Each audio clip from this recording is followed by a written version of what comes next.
Assalamu alaikum, chers amis téléspectateurs. Vous êtes dans votre émission Les Empires de la Sécurité. Tey nag dama am ay invité de marque ku ci mel ni Ben Diakhaté ak Pierre. Tey ñu fas yéene leen andil xar kanam bu yees ci wàllum sécurité ak projet yi nga xamante ne dañ ko teg fii dans l'étendue du territoire national. Ben na nga def. Salam alaikum wala bokk bonsoir chers internautes d'abord maa ngi nuyu l'incontournable le protocole Coly di nuyu mon vis-à-vis mon ami le maître Pierre et di nuyu aussi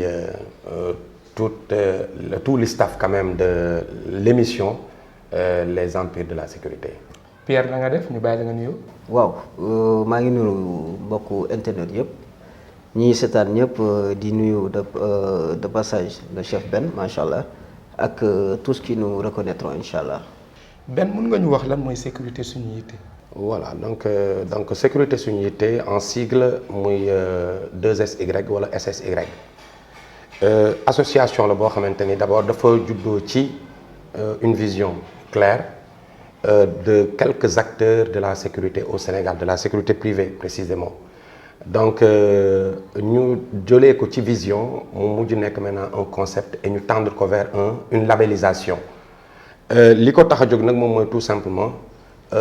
entre autres tënk na ko ci ay objectifs xam naa dinañ ci wax ci kanam mais li gën a am solo mooy fu mu nekk ni nañ jàpp ni daal en clairvoyance en toute clairvoyance sécurité suñu yitte moom mooy tout simplement une nouvelle vision claire viable et fiable pour la postérité de la sécurité privée au Sénégal. ban poste nga occupé ci sécurité suñu yitte ak ñaata membre ñoo fa ne. voilà donc sécurité suñu yitte man maay secrétaire général bi je suis chargé de l'impulsion de l'administration juridique et organisationnelle du staff. Voilà en même temps aussi aujourd'hui comme ni nga ma waxee kees ñaata membres lañ présentement nous en sommes à notre 4e mois mais nous sommes presque 500 membres. yan acte ngeen jotagum teg ak lan mooy seen objectif yéen. voilà acte yi nag bëri na lool mais néew na lool bëri na parce que tout simplement en un temps record à l'espace de moins de 4 mois si bu ñu mënee réaliser tout un tas d'actes c'est parce que effectivement nous avons été au fait des choses mais néew na parce que tout simplement fi ñu jëm yoon bu leer la yoon bu yaatu la boo xamante ni mi ngi suñu kanam tey li ñu defagum xeeb nañ ko actes yi nga xamante ni mu entre autres mun naa ko tudd léegi nii mooy bi njëkk mooy la réunification de toute la crème de la sécurité mais des acteurs et des sympathisants de la sécurité privée au Sénégal donc muy lu am solo loo xam ne te ba léegi nous en sommes à la masse de la massification d'accord beneen acte bi nga xamante ni moom moo posé aussi mooy tout simplement fexe ba tous les centres et toutes les écoles je dirais même toutes les agences qui évoluent dans le secteur de la sécurité privée ñu mun ñu dajaloo dégg nga mais surtout ñu créer un maillon fort pour les apprentissages connaissances ñu mun ko asseoir mu nekk benn ba fépp foo xamante ni ñu ngi fay jàngale ñu mun a def fexe ba njàng mi nekk benn même bu fekkee écoles yi dafay wute. beneen bi aussi moom mooy lan mooy ñu fexe ba structurer ko parce que dajale nañ fu mu nekk nii ñi nga am benn bureau bu ñuy wax le bureau des sages dajale képp koo xamante ni kàngam nga nekk fa di xalaat di sotti di xool di génne vision bi nga xamante ne moom mooy yóbbu sécurité privée ci kanam donc mun naa la citer yooyu rek am na nag yoo xamante ni c'est des objectifs moo wax naa la dinañ ko tudd ci macro yi bu ñu ci duggee ci kanam incha allah. mais maître Ben xam naa da nga may tuuti rek ma daal di xoos si maître Pierre mi nga xamante ne yaramam dafa tàng jamono yi. mi nga xamante ne moom moo représenté FDF muy formation des formateurs. mais maître Pierre. oui mun nga ñu wax tuuti ci formation des formateurs. waaw la formation des formateurs lu bees la Sénégal. depuis plus d'1 an ñoo ngi ci ay écoles yu mag di ko vulgariser di ci def ay séminaire ak yeneen ba mu toll fii mu toll tey. ñu ngi am benn waay yu baax bu ñu woowee l'expert le renommé maître Wade moom moo ko indi Sénégal benn émission bu ma toogoon maa ngi wax naan moom moo ñëw Sénégal naan la ñu sagasek la formation des formateurs mais lu ñu xamul woon la hormis bu ñu ko génnee ci peut-être les entreprises les grandes entreprises ak les leaders qui sont là-bas. ñi yor employé di leen former donc formateurs yooyu la ñuy former donc c'est une première ñu indi ko fii ci sécurité sénégalaise sécurité privée dans sa particularité indi ko muy une touche bu bees pour rehausser le niveau pour jox ñu beneen portée à la sécurité privée moom laa noonu laa koy tënkee. mais est-ce que formation des formateurs il te faut d'abord yow nga nekk benn directeur u école mooy tax nga mun see accéder wala il te faut nga def formation protection rapprochée ba noppi nga soog see mën a accéder. waaw ñun notre principal problème en matière de sécurité privée du woon formation du woon problème formation c'est-à-dire si des formations mais former des agents parce que gis nañ même les forces publiques dañuy respecter nañu la sécurité privée donc formation bi ak les précurseurs mooy les anciens ñi nga xam ne formé nañ sunu genre gi des agents de protection en matière de formation ça a été machallah vraiment loolu on n'en disconvient pas. Maintenant ce qui manquait c'était la formation de ces formateurs là parce que formation bi c'est une formation qui donne un certificat professionnel de formateur. Références yi maa ngi koy wax c'est des références onusiennes c'est des références internationales ni tubaab yi di former ki doon dem di former tubaab yi moom moo ñëw jox ñu formation boobu formation des formateurs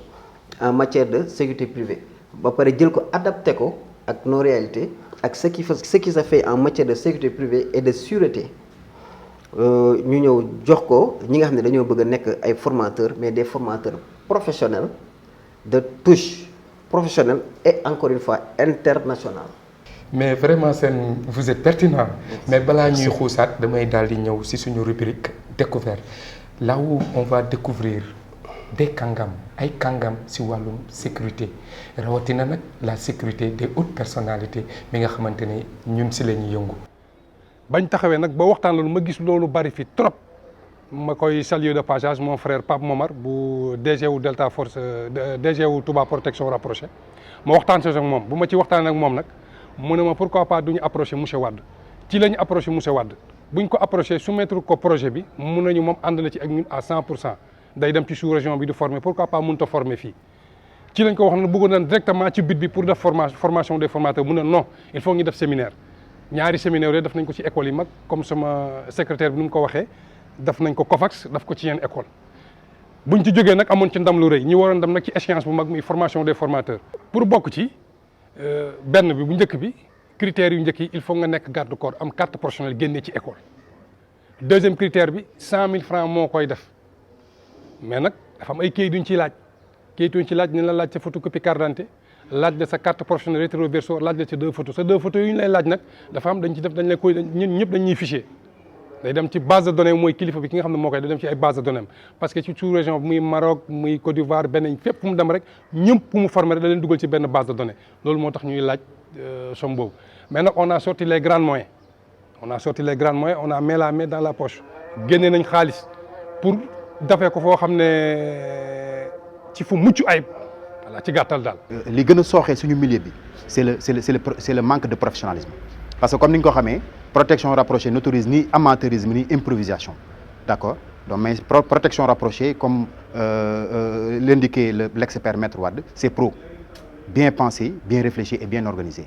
et comme ni ñu ko xamee aussi c'est un métier et rien n'est plus dangereux qu'un agent de protection sans formation qui descend sur le terrain donc loolu nag ñu jël ci conscience bu baax à travers sécurité suñuité may nuyu tous les membres du bureau au passage di nuyu ziar bu baax la présidente et à travers elle may jàllale nuyu bi ci bureau des sages di ko jàllale ci bureau exécutif mais di ko jàllale ci tous les membres de sécurité suñuité donc pour dire que ni vraiment c'est ce qui nous a poussé surtout à mettre sur pied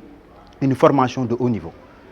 d'accord de sécurité suñuité muy formation première édition comme ni nga ko gisee woon keroog mu amoon ouverture bu am solo mu doon formation boo xam day regrouper l'ensemble des détenteurs d'école l'ensemble des responsables des leaders qui sont dans ce métier loolu nag donne déjà une fierté mais donne déjà une première pour la sécurité privée du Sénégal ndax ku ci nekk di nga indi sa touche à cette formation là et c'est ce qui fera une diversité de connaissances dans cette formation loolu déjà doon ndam surtout pour ñi nga xamante ni bii c'est les grands commençants et je précise bien c'est les grands commençants dina leen permettre ñu am accès à la formation wax dëgg yàlla pour mën a doon ay professionnels mais au-delà de ça moo am accessibilité parce que tout simplement il suffit d'être membre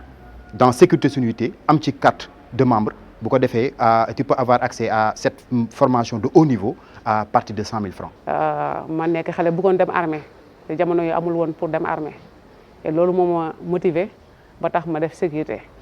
parce que dafa nekk métier boo xam ne dama ko bëgg métier boo xam ne damay aar nit ñi métier boo xam ne damay participer sama développement dëkk métier boo xam ne tey jigéen bu ma ci gis dina ko permettre moom mu mën ci ñëw pour mu xam ne métier bi nekkul pour góor kese jigéen mën na si jëriñu góor mën na si jëriñu surtout jigéen ñi ndax dañu toll foo xam ne ci Sénégal jigéen ñi dañ ci war a béy seen waar ndax des na waaw parce que ñoo gën a vulnérable te tey boo nekkee si sécurité rapprochée da ça va te permettre nga mën a défendre sa bopp yow d'abord nga mën a aar tamit sa famille ba pare soog a aar keneen et loolu daf leen di dimbale si lu bëree bare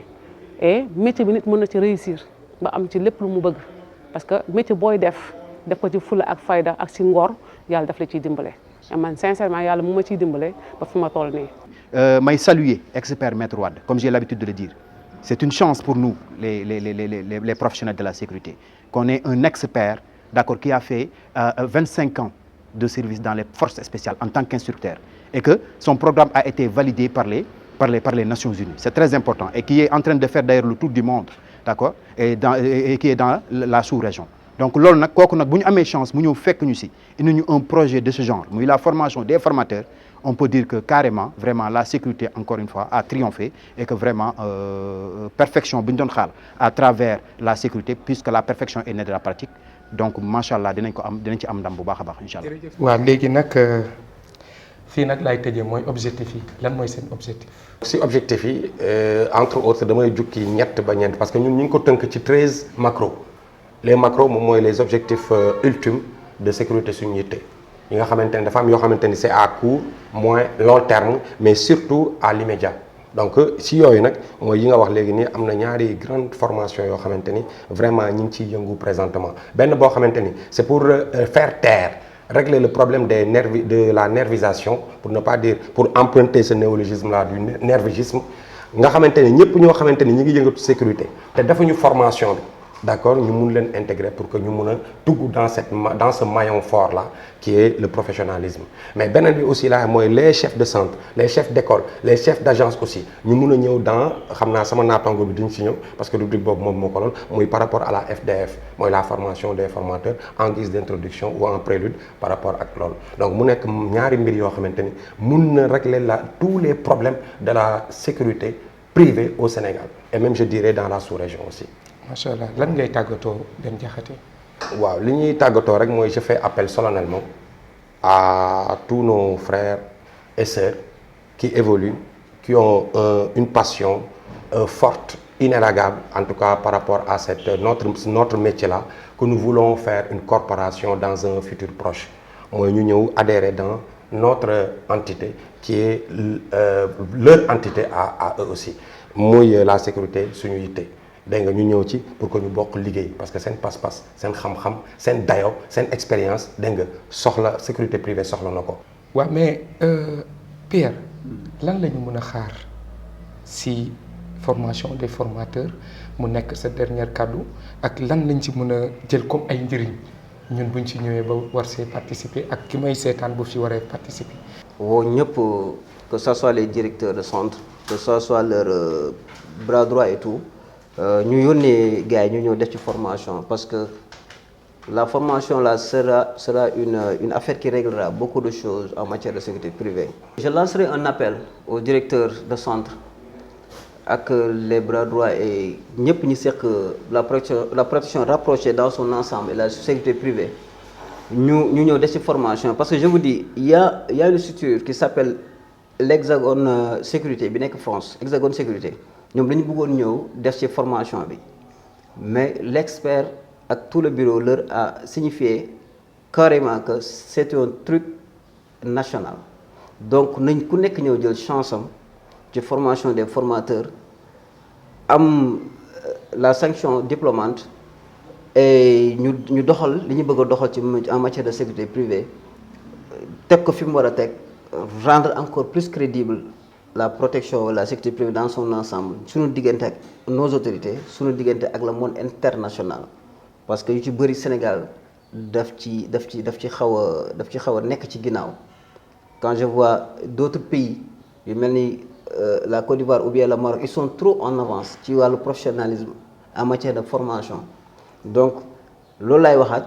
di wax ñun ñëpp ñu jàpp ci ñëw def ko incha allah li ñu bëgg dinañ ko am